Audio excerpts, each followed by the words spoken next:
Hello and welcome to another Madhouse video.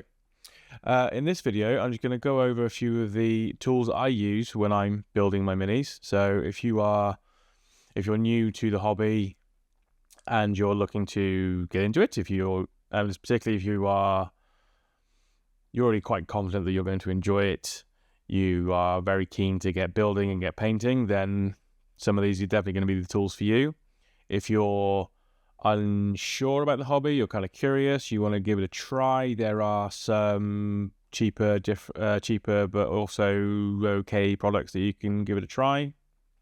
But like some of these are on the more expensive side, but because they're better quality. In fact, there's only really one of these on the more expensive side that's better quality, but you're probably going to want to aim in that direction. But without further ado, let's get into it. Right, so first up, you're going to need something that's going to clip off the parts for your minis from the sprues, if you're using plastic minis, that does it very well, very clean, and that would be some very sharp clippers. Now these ones in particular are the Redgrass Games clippers. So these have a really, really sharp and fine point. You see that there? You can get other brands that are basically the same thing. I think a lot of people refer to them as the Japanese clippers or the Gundam clippers, because these cut very, very close to the sprue and they cut very clean. Now, Games Workshop and a lot of other brands sell variations of their own clippers. The current Games Workshop ones I don't really rate very much because they're big, they're clunky, like you haven't got quite a tight point on them, and they leave you have to leave quite a bit left on the miniature to then clean off afterwards, which we'll get into. Whereas with these you can cut pretty close, and they go through like butter. They are razor sharp.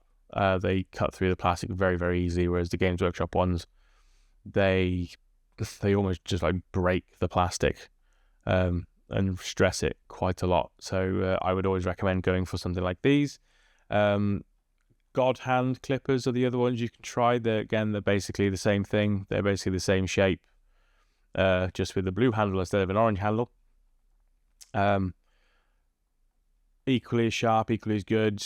I haven't compared prices, so I'm not going to go down that route. But I say, you want a very, very good pair of clippers. Now, if you are new to the hobby, or you're looking to get into the hobby but you're a bit unsure about it, you don't want to go spending a massive amount of money. If you look on the Games Workshop website, I believe they do some like starter paint sets, which will have basic tools in, along with a brush or two and some, I think they're smaller pots of paint to just get you started. They're usually pretty good value for money, and I think they might even come with a miniature or two in there as well. So I just check them out and go with them. But if you're keen to get hobbying, you're confident that you actually are going to enjoy the hobby and want to spend your life cutting plastic and painting models, start with a good pair. As the saying goes, you buy cheap, you buy twice. So to save you buying twice, get the good sharp ones. Next up, you want a decent hobby knife. There are newer and cheaper ones on the market. Some people might even suggest using like a scalpel handle with reusable scalpel blades. This is one of the older Citadel ones, Games Workshop one. Some of you might recognize this. This came in a tool set with the mold line remover and another handle like this, which comes with like tiny hacksaw blades, which I don't actually have to use very often, but it has come in handy a few times. It is basically another one of these handles with the collet in it here for holding just different blades. I need to look again at some more blades for this because this is my last one. But it's quite a nice handle to hold. It fits very easily in the hand. But you want a good ergonomic hobby knife and you want some nice sharp hobby blades, if they are razor sharp, then it makes cleaning off the last bits of like the sprue. So you snipped off your part from the sprue and you've left a little bit of a nib on, which happens very, very often, particularly if you don't want to take a chunk out of the model itself. You clip a little bit further away. And then you clean up with one of these. And to go with that, and I know some people don't like using these, but I have some little micro hobby files. These are quite fine, so it doesn't really leave the surface particularly rough. I know a lot of people are wary about using them because it can rough off the surface quite a lot. I find with these that they don't do that all that badly. Now, I know if you're trying to use a flat file on a rounded surface, say a Space Marine backpack, for example, it's got like ball shapes on either side of it, and quite often, for reasons unbeknownst to me, they have the connection points for the sprue, on that rounded bit. So when you snip it off, you either leave yourself with a chunk to then clean off, or you're taking a chunk out of the model and you have a nice flat spot on that ball. So what you normally do is you would use your hobby knife to clean off the worst of it, and then I use one of these just to file off the last bit and just to keep it that rounded shape. If you are gentle with the file and just sort of follow the shapes that you're filing over, so for the ball shape you just follow around the ball. If you're doing the leg, you follow it around the tube, because the legs are usually tubular shaped, and so on and so forth. Very handy for flat surfaces, because you can just hold it on and just give it a good back and forth like that, and it'll clean off anything on the flat surface. And then you can either just give it a once over with a hobby knife, or if you are not 18, which you have to be 18 in the UK to buy any kind of bladed product, you are looking to get a mold line remover. A lot of people give this a lot of hate. I actually don't mind it. If you've got a lot of mold lines on a model, and say you've got a blunt blade in your knife, you haven't got any spare blades, then your mold line remover is going to be the savior. But I've actually used this quite a lot, and I don't really find it any different to using a knife, to be honest. I know the reasons why it was made. If you look at the Paint and Phase podcast, they have an episode on there, it was quite some time ago now, where they interview an ex-Games Workshop employee who actually worked on the tooling side of things, like making and designing all of their like tool products. And he talked about when they made this, and the only reason it was made was for younger hobbyists who cannot go into a shop and buy a hobby knife because they're too young. So they made this product, which is basically just a piece of metal with this shape on it, to give them something where they can clean off their models. And it's just it's a piece of metal. It hasn't got the edges filed off to make it smooth because it needs to be sharp. It's got this shape in here for going around curved sections if you need it, which, to be honest, I don't really use. I usually use it back edge, which is possibly using it wrong, but it works for me. So it's a perfectly fine product in my opinion. It fills a gap, albeit a small gap, but a gap in the market nonetheless. So it's a useful enough addition to your hobby kit. Again, particularly if you're underage. But I got that with the other two tools when they were in a box together. I don't think they come like that now. I could be wrong. So it's not like I went out and bought it specifically because I wanted it. It just came in a kit, and I found it quite useful. Would I go out and buy it specifically because I want it?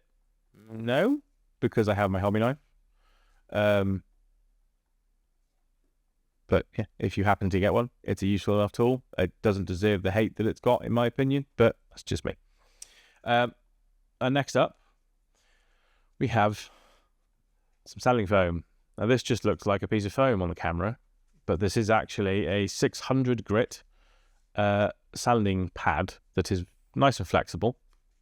So once you've cleaned off your mold lines on your model and any other chunks of sprue or anything like that, or if it just looks a little bit rough, especially with like resin models, get some sanding foam and it will clean off anything that's left. If you've left a couple of like scrape marks from the knife, for instance, or if you stepped a little bit too close to the model, it might have taken a little bit of chunk out, and you had to sort of adjust that with a file or a knife.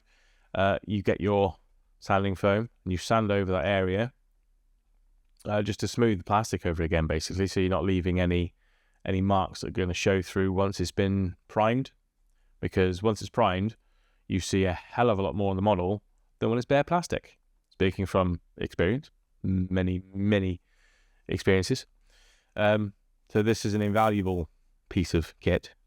This particular one is a Tamiya one, I believe. So I've got a multi-pack kit of 3 different grits to see which one I prefer using. I started with the 600 grit. I haven't actually gone either which way yet. I think I have a 1000 grit one in there, so that would be more for like polishing the model after it's all been scraped clean and sanded with this. So you can polish it so it comes back up to smooth plastic, but I found that just using this is enough. I haven't had any issues with the primer or the surface texture of the model after just using this. But I know some people like to actually work up from quite a low grit. This isn't a particularly low grit, but they work up to like 2000 grit sanding pads just to get the plastic like dead smooth again. And then to go with all of these, tweezers. You can get various types of tweezer. These ones have got a really, really fine point on them. Been bent a couple of times from doing various things, like cleaning out paint pots. But yes, tweezers for the small, annoying pieces that you can't get your fingers in sometimes to put into place. I'm talking like sometimes it's a head that's got an awkward placement to try and get it in. You sometimes have tiny extra bits, like pouches, grenades, all that kind of stuff to put on around the outside of a model that, like, especially if you've got chubby fingers, you can't necessarily get a hold of and put it in place accurately. So tweezers, very, very helpful. If they're sharp tweezers like these, they can come in handy for cleaning out areas where you can't get a brush into and things like that. And like I said, cleaning out paint pots. Like, especially if you got the Games Workshop paint pots like these, you get a lot of paint gathered around the head in there. This is a good example. You got a lot of paint gathered around this. It goes quite dry, especially in warmer weather like today. So you just get your tweezers and clean out the worst of it if you need to. Or if you have got the time, you can open the lid. It takes a bit of effort, but you can turn this bit inside out, and then that'll just peel off because it's just plastic inside. Okay. And then to go with those, and if you live in a house with kids, you want your covers on all your sharp tools and keep them well out of the way because you don't want accidents happening. Cover those.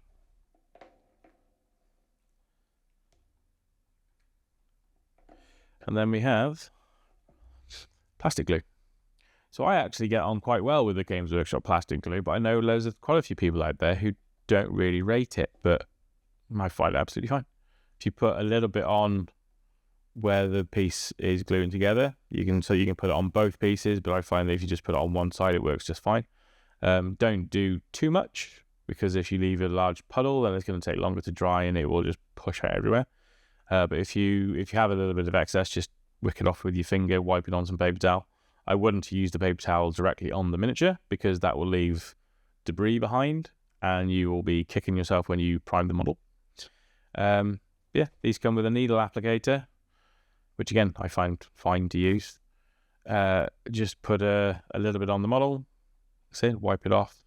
If you're putting like a flat surface to a flat surface, if you put them together and then just sort of give them a little bit of a wiggle together, that will create suction along with the glue, so then it will actually help hold it on.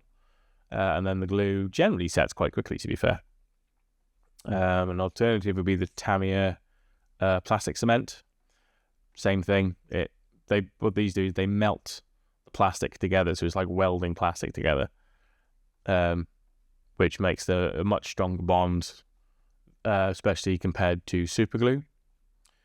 Super glue I wouldn't recommend using on plastic models unless you are just looking to temporarily assemble something. I'll go into this in another video, but if you're looking to assemble something temporarily, so you can take certain parts off again for painting after, if you're painting sub-assemblies like I do quite often, if you put just a dab of super glue on, connect them together.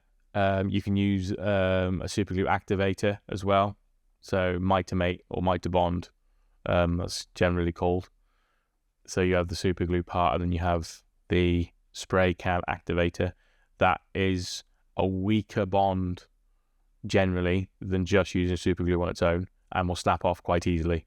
You might have to then clean the super glue off, because you then struggle to glue them back together if there's still old glue left on. But it's a good way of just temporarily assembling a model so you can get certain parts in place that need to go in place with that one you want to keep off there, if that makes sense. And then, so you can just snap off the bits that you want to snap off afterwards. Or if you're painting the model and you're using a paint holder, like one of these, the old Games Workshop one, you just, again, a couple of blobs of super glue, glue the model to the base. You can then put it in this, paint the model, and then if you then want to snap it off the base, because it was a temporary base and you've got like a big scenic base or a diorama or something like that you wanted to put it on, you can just simply snap it off. Or if you want to snap it off so you can get access underneath, and then you're wearing a rubber glove. I'd recommend wearing rubber gloves if you're handling the model a lot. Like if you've got skin like mine, it's generally quite oily skin, or if you've got quite rough hands, because I've got tradesman's hands, so they're quite rough and coarse. If you're handling the model too much, your hands will act like sandpaper, and they will just start rubbing paint off, which then gets incredibly frustrating, especially when you spend hours and hours and hours and hours painting a particular part of the model. You got it looking perfect. You then start to hold that part of the model to paint a different part. You come back to it later and you've rubbed off the paint and you're just staring at black primer, or worse, grey plastic. So rubber gloves I would recommend. I just have a pack of these Ox ones, just disposable gloves. I don't think, these are powder free, they're latex free as well, non-sterile, but I don't think that's really a problem in this industry. Wear one of those on your non-dominant hand, the one that you don't use paint with, so you can hold the model. Even if you're using a painting handle, I've used painting handles in the past. I've held the handle and the model's rested on my hand, and I've come back to it later and paint's rubbed off. What can you do? So yes, rubber gloves, another good addition to your toolkit. But if you're not too worried about that kind of thing, if you're literally just painting them to game with them, there's not a massive issue, to be fair. A lot of people just spray miniature. A lot of people who want to just game with them, they'll spray the miniature with primer. They might spray it with a colour over the top and then put a wash on it, maybe a couple of extra colours in some places, and then they'll game with that.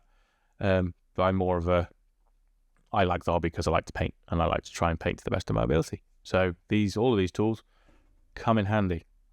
There are certain other things you can move on to, like airbrushes. So I've got this one. I've actually got another one as well that I don't use as often because it's a much more expensive one for finer details. This is like a workhorse, or my workhorse one. This in particular is an Iwata Revolution airbrush. I don't actually think they sell this one anymore, but they do have others that are basically the same thing. Or you can go to Harder and Steenbeck. The Ultra is like your general dog's body kind of airbrush. It does everything. They do the Infinity as well, which is the other one that I've got. It's very expensive. It's got some mod cons on it, so you can. There's an adjustable wheel for the trigger. So there's a wheel down here somewhere that stops you from pulling the trigger all the way back, so it gives you more consistent control. It's things like that, so get like improved trigger control. There's a lock on the back for that, and then there's another dial on it that does something. I can't remember what it is now. It's been a while since I've used it. But yeah, it's a very high end airbrush, but you don't need something like that, especially if you're getting started with one. Just get a cheaper one. I mean, this was £100 when I got it. You can get airbrushes that are cheaper than this that will do just as good a job. I mean, if you're starting out airbrushing, you don't want to be spending a fortune on an airbrush, because chances are you might damage it in some way. I've had to replace the nozzle on this twice.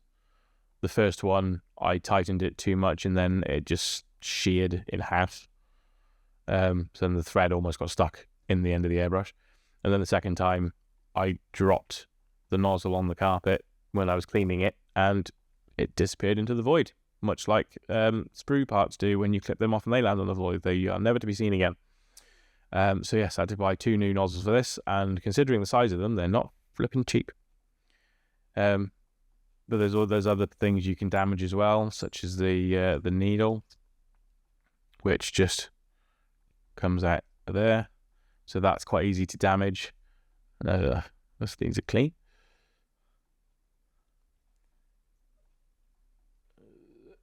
Let's put that back in.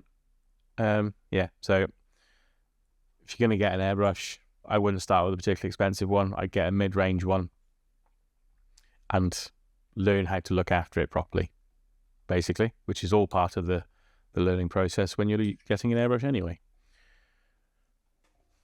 But that is definitely, that's an upgrade. There is not a basic bit of kit. What else? Brush clean. Now, this is obviously isn't for when you're building. Neither was the airbrush, but you're going to want some decent brush cleaner. This is the Masters brush cleaner that I've got. Got quite a lot left in the pot. See there? So you're going to want to maintain your brushes well, so which means cleaning and looking after them, particularly if you're using Kolinsky Sable hairbrushes, paintbrushes, because they have natural hair in those brushes. So it takes a bit more looking after. I would always recommend using Sable brushes for miniature painting over synthetic ones. They haven't really developed a synthetic brush that will behave the same as a Sable brush.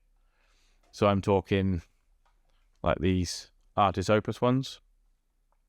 This is what I'm using at the moment. There are plenty of other brands out there, and I will no doubt do a video on the different brands of paintbrush, because I use paintbrushes all the time when I'm painting, obviously, and I want to give some other brands a try. But you can see on this, the brushes, it's got quite a sharp point on it, and that's the point that you want to maintain. In fact, I think this could do with being a little bit sharper.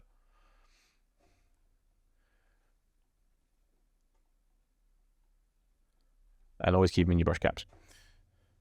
And always store them horizontally. Yeah, another video. Yeah, so there's your pretty basic toolkit for starting to build your models. And I've done 1 or 2 things for increasing your toolkit when you're painting your models as well. So I'm going to do another video as well where I'm actually using these tools. So I'm going to do like a part 2 to this, where I'm going to build most likely one of the new Space Dwarf head takers. So I shall build one of those, I should film it, and then you can see what these are like using. Now it will be specifically for the tools that I have. I haven't got a variety of knives, I haven't got a variety of clippers. I've got some older clippers, but I haven't got like a wide variety. So I'll show you what it's like using the tools that I have but it will be pretty much the same using a different brand's tools. I will say the new Games Workshop Hobby Knife looks much better to hold, which is just as well if you're going to get it from Games Workshop. You can't get this one anymore anyway. So, yeah, there's that. You're not going to get one that's just a metal tube to hold. It's going to be a more ergonomic handle. So yeah, that's that for this video. Thank you all for watching. Do all the YouTubey stuff, liking, subscribing, all that jazz, and I will catch you next time.